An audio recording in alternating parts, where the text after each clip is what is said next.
This is Andi Purewal for Boxing News. I'm joined by trainer Manny Robles here in Las Vegas. Manny, it's good to see you. How is life treating you? It's treating me great. I mean, I'm in Las Vegas. What can I say? Very fortunate to be here with my fighter, Bohachuk, to be taking part of the undercard of Crawford and Canelo, which is going to be a great night of boxing. Talking about Sergey's next outing, what are you expecting from him on Saturday night? I'm expecting him to be himself, to be his usual self, and to go out there and perform like he always does. He's never in a bad fight, and I'm expecting a great night of boxing on his behalf. Obviously, for him, he's looking at those big names, those big fights, those world titles. Is it a case of if Saturday goes to plan, you expect those fights to be made beyond that? No, absolutely. It's going to be, we have a tough opponent in front of us with Brandon Adams, and it's a rematch fight. We lost to Brandon Adams. As a matter of fact, that's his first loss, one of two. And what better than to have a rematch on such a great card, or take part of such a great undercard of card like I said, Crawford and Canelo. And how important, rather, is it for Sergey to be able to set the record straight on that fight? As you mentioned, the first one was a defeat, a chance to right that wrong. Absolutely. This happened earlier in his career. Maybe you might want to call it inexperience. I always say you learn more from your defeats than you do from your victories. And that night we had to learn. So now it's a rematch. And I'm expecting a great fight on both ends. Sergey's ready. We had a 7-week camp in Big Bear, California, so we took this fight very seriously. We understand that Brandon Adams is a dangerous opponent, and we're ready for the task. So the division's relatively wide open. What do you feel like is that move, provided Saturday goes plan? I know I'm thinking ahead for you guys, but what is the move towards those world titles? I think it's one of the hottest weight classes in boxing, the super welterweight division. You got a lot of great fighters, a lot of good names, and Sergey's one of them. And winning on Saturday, obviously we were going to move on to bigger and better things. Hopefully, get a shot at the world title, any of the titles, whether it be the WBC or IBF, WBO, WBA. We're just looking for an opportunity to fight against any of the champions. I mean, obviously you've got Thurman, Fundora on the horizon. Firstly, before we bring Sergey into that equation, what do you make of Sebastian Fundora and Keith Thurman? He's an incredible fighter, Fundora. I believe he's the best fighter and the best super welterweight today out of all the world champions. And we will love an opportunity versus Fundora. Sergey is the mandatory. He's ranked number 1 in the world in the WBC, so hopefully we'll get a shot at the title maybe after this fight. With his fight with Keith Thurman, are you expecting a routine performance for Sebastian Fundora to come through? Like I said, like I mentioned, it's one of the hottest weight classes in boxing today, super welterweight division, and Keith Thurman is no pushover, and I'm sure it's going to be a great fight. Obviously, with regards to this weekend, Canelo-Crawford again, just your take on that fight, Manny. How do you see it playing out? It's going to be a great fight, a great night of boxing. Two of the best fighters, pound for pound fighters in boxing today, and I just hope that they don't disappoint. I hope that they go out there and give people what they want to see. Give us a great fight. I'm a boxing fan, and I want to see a good fight. If you was, if you say you was in Terence Crawford's shoes, or rather than that, if you was training a fighter who was going to jump up 2 weights into a huge fight like this, would you want them to come in as close to that 168 limit, or would you want them to maybe be just about making the 168 limit, so come in say 160 and 0.1 or something, so that you can keep your your best attributes at hand instead of just like bulking up? What would you expect from Terence in that regard? Yeah, that's a great question, and that question will be answered come Saturday night. Crawford is an incredible fighter. I don't take anything away from him. He's just an incredible, unbelievable fighter. To me, he's pound for pound the best fighter in the world, but he's fighting Canelo, and the natural super middleweight.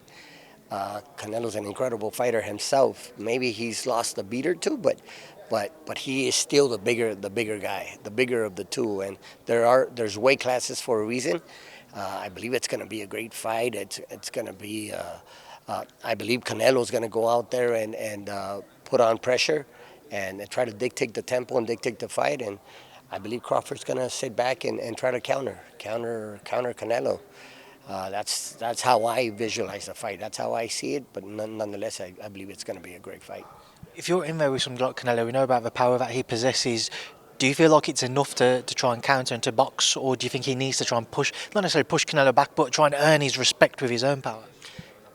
If you're referring to Crawford, yeah, he's going to have to go out there and you know, obviously made his presence be felt in the ring, and and and figure out a way to have Canelo respect his power. But we're going to have to see if he can, carry that power onto the super middleweight division. I'm intrigued. I'm eager to see what's going to happen come Saturday night. But I believe it's going to be a great fight. You mentioned a couple of answers ago that maybe Canelo has dropped a beat or two in the last couple of years of his career. Do you feel like with that in mind, and with those people who may be starting to doubt if he's on the decline, that he wants to produce somewhat of an emphatic performance? He wants to make a statement to show, no, that's not the case. I'm still the man in boxing. Definitely, he's that. If you want motivation, if this doesn't motivate you, I don't know what does, right? As far as Canelo's concerned, so this is probably one of the. I mean, what hasn't Canelo done? I can't sit here and tell you this is probably the biggest fight of his career. He's had plenty of those, but is he motivated? How motivated is he to go out there and prove a point? Prove to the world of boxing, to us fans, that he still has what it takes to fight at the highest level. And someone like Crawford, I mean, he's going to have a tough task, but if anybody can do it, it's Canelo. Just a couple of fights on the horizon I'd like to get your thoughts on as well, Manny. Brian Norman Jr. and Devin Haney, what do you make of that battle up at 147? Here we go again with weight classes, right? Brian Norman being the bigger fighter of the two. I believe he has the advantage. I don't take anything away from Devin Haney. Devin Haney is a great boxer, but he's not a power boxer, if you will. You know what I mean? He's more of a technical, good ring boxer. But I just think Brian Norman, he's definitely the best welterweight in the world right now. He's the man to beat. And for Devin Haney to move up in weight and fight fight Brian Norman, I believe he's going to have his hands full. When Devin fought Jose Ramirez, given how he boxed in that fight, a lot of people raise the questions over if you can kind of get past those mental demons from the Ryan Garcia fight. When you're going in with somebody like Brian Norman Jr., as you mentioned, very heavy-handed guy. How do you somewhat train to mentally prepare yourself for that when there's already those question marks from a previous fight? You win your fights in the gym. You got to have the proper sparring partners to be able to get yourself mentally and physically ready for a fighter like Norman. He's like I said again. I don't take anything away from Devin Haney. He's a great boxer, but can he carry? I don't even. I mean, I can't sit here and tell can he carry power, because he doesn't have a whole lot of knockouts himself at 135. Now moving up to 147. I just don't think he'll be able to hurt Brian Norman. He's going to have to go out there and try to outbox him. But Brian Norman's a pretty good boxer himself, and I'm sure he's going to find a way to cut off the ring and get to Devin Haney. It's going to be a good fight, but I would have to give the advantage to Brian Norman.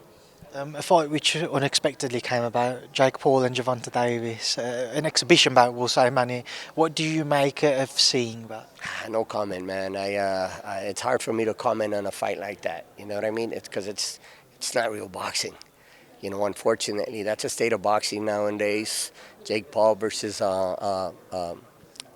Tank. I don't have any interest, to be quite honest with you. Sticking with something maybe closer to Tank's weight, then a lot of talk about a Shakur and Teofimo fight is close to being agreed. If those two share a ring, I would assume it'd be up at 140. What do you make of it? There we go. It's a barn burner. I think it's going to be a great fight, especially after what Shakur showed in his last fight, that he could sit there and bang and fight the best. He proved a point. He could have made the fight a little bit easier on himself, but he wanted to prove a point. He wanted to prove to the boxing fans that he can actually sit there and bang and go toe-to-toe with just about anybody.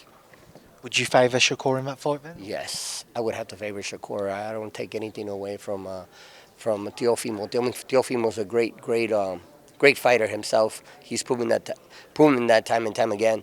But I just think Shakur, man, I mean, he's special. Shakur's definitely the man to beat. Listen, I appreciate your time. If you to get back to your fighter, thank you for speaking to me. Good luck on Saturday night. Appreciate you, man. Thank you. Don't tune in. Great fight Saturday night. Thanks.